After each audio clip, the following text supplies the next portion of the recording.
Hi. The problem we are going to look at is example 23. A particle thrown down from the top of a tower takes t₁ to reach the ground. So we have a tower. So you don't have to draw an exact tower, but draw something that is a representative of a tower, right?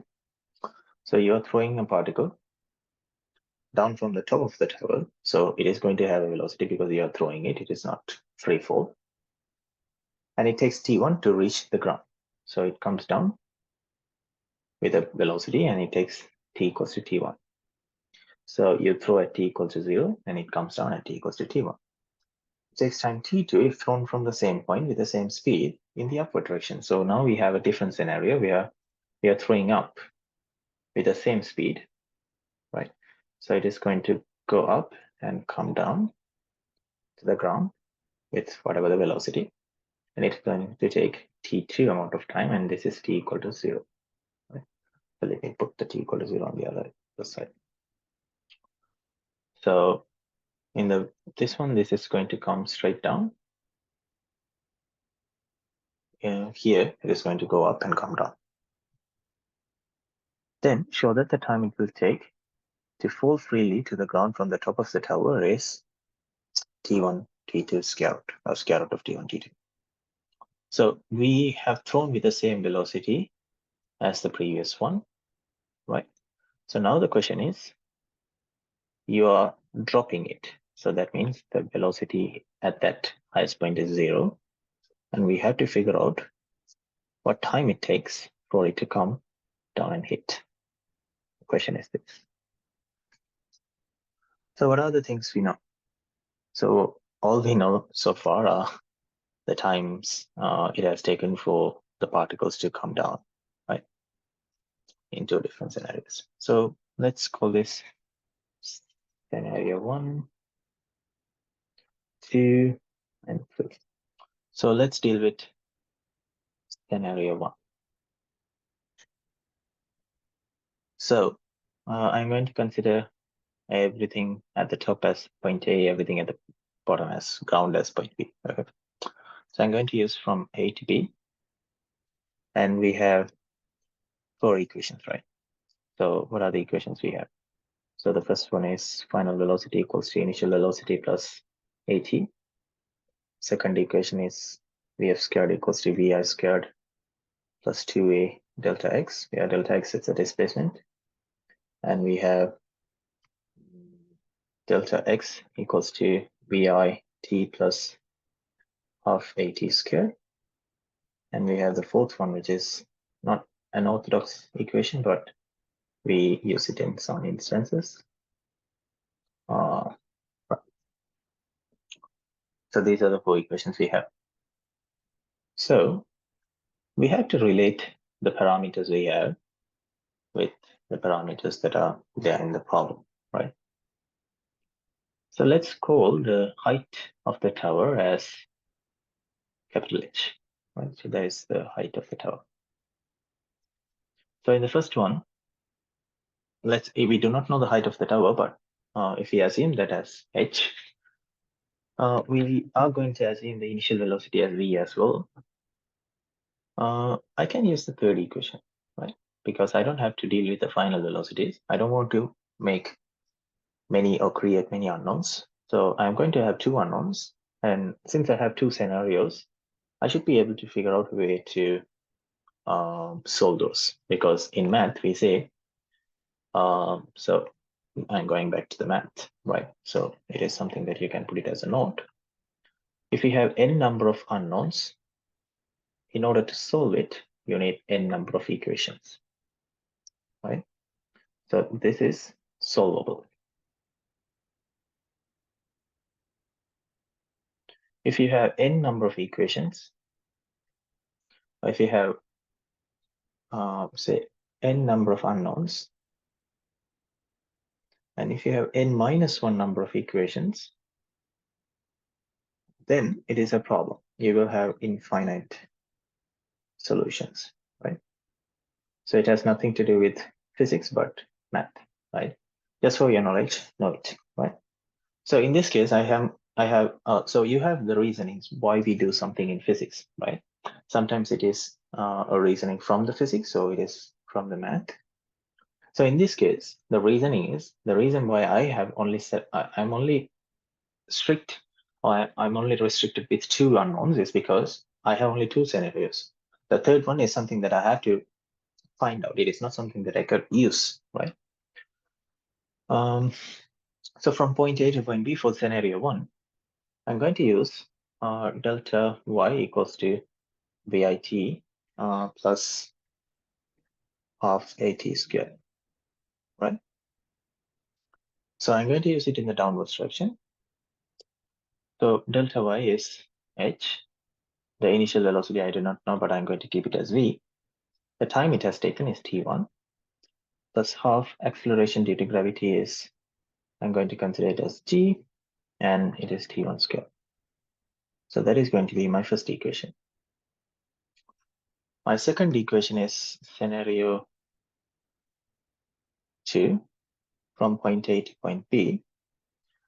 I'm going to use it in the downwards direction as well.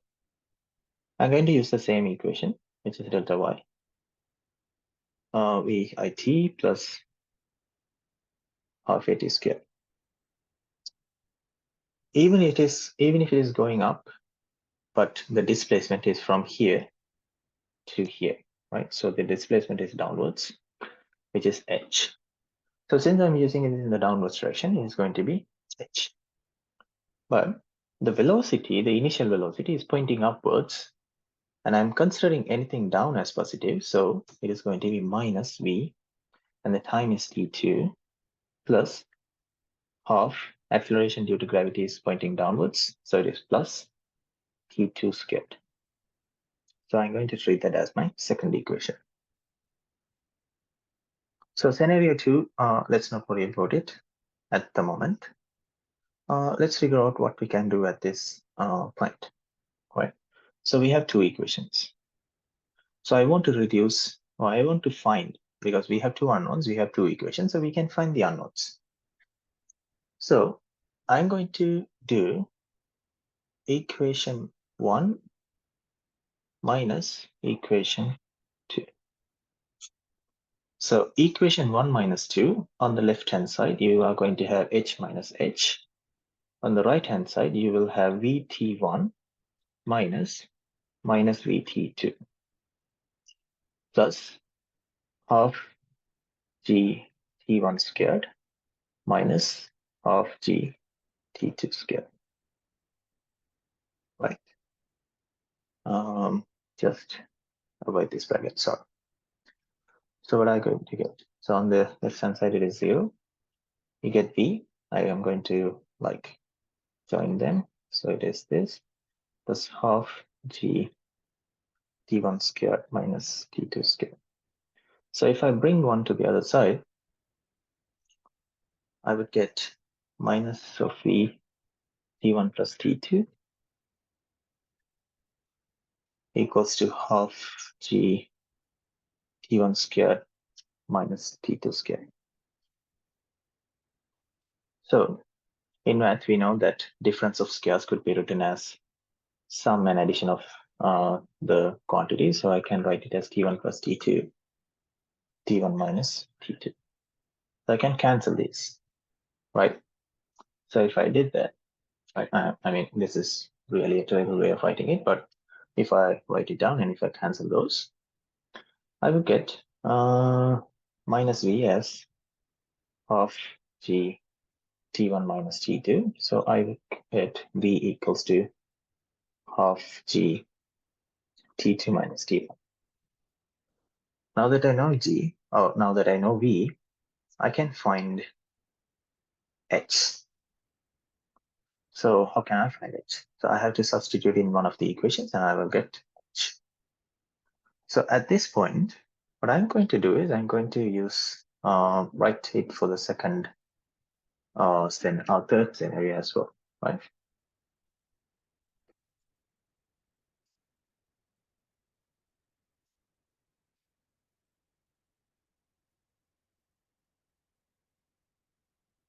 So I'm going to write it for the third scenario. So the third scenario is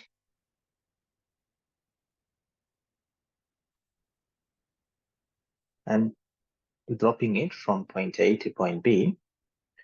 So I'm going to use the same equation. So I'm going to use delta y equals to VIT plus half AT squared.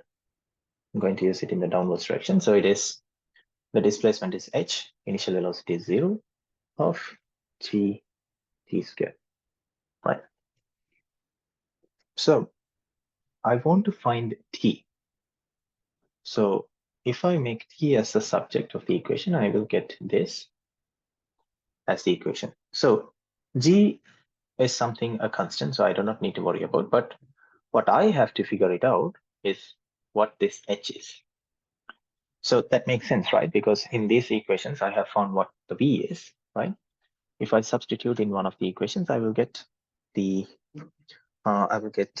x, right? So let's substitute in the first equation, right? You can do it in the second equation as well, but I'm going to do it with the first equation. So the first equation is h equals to v t1 plus half g t1 squared. So I can substitute this v here. So it is half g t2 minus t1 plus half g t1 squared. So if you expand this, you are going to get half g t2 t1 minus half g t1 squared plus half g t1 squared. So you can cancel this and this. So you will end up with half g t1 t2, right? Which is this h. So I'm going to substitute this in this equation. So my t is square root of 2, h is half g t1 t2 divided by g. So I can cancel this g, I can cancel this 2. So I will get t1 t2. Right. So this is a really nice example which gives you a better understanding of how to deal with multiple scenarios in a single question, right? If you have any doubts, please let me know. Otherwise, we'll move on to the next question.